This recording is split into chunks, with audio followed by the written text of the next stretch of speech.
Welcome to day 18 of the Purpose-Driven Church for Unificationists. Today we're looking at chapter 5, Defining Your Purposes.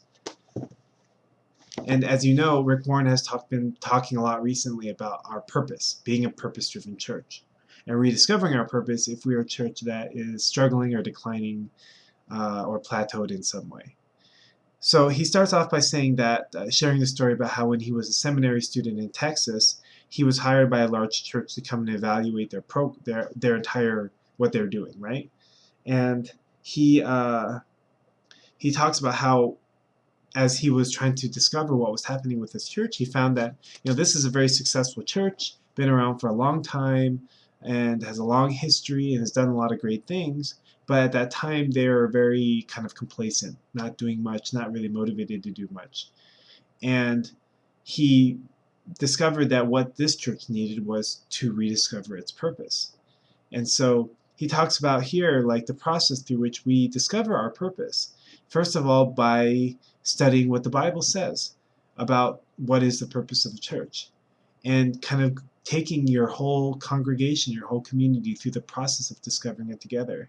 He says that leading your congregation through a discovery of the New Testament purposes for the church is an exciting adventure. Don't rush through the process and don't spoil the joy of discovery by simply telling everyone what the purposes are in a sermon. Wise leaders understand that people will give mental and verbal assent to what they are told, but they will hold with conviction what they discover for themselves. And that's really true. There's a certain value in being able to convey something to people, but if you discover it for yourself, if you discover your purpose for yourself, then how much more valuable is that to you? So he goes on to say that we need to research for them, what does the Bible say about what is the purpose of a church.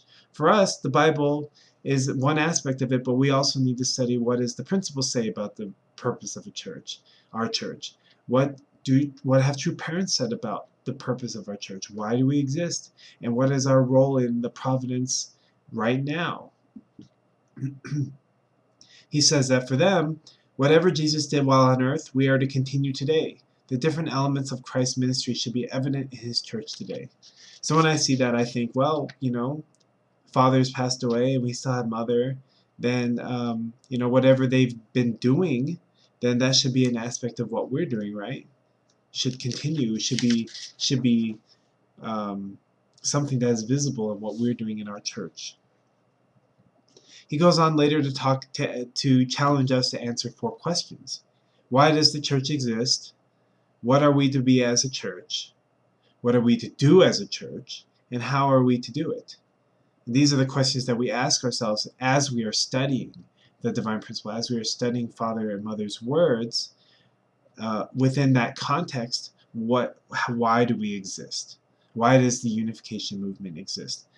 Otherwise, how can we decide? How can we figure out what we should be doing if we don't even know why we exist?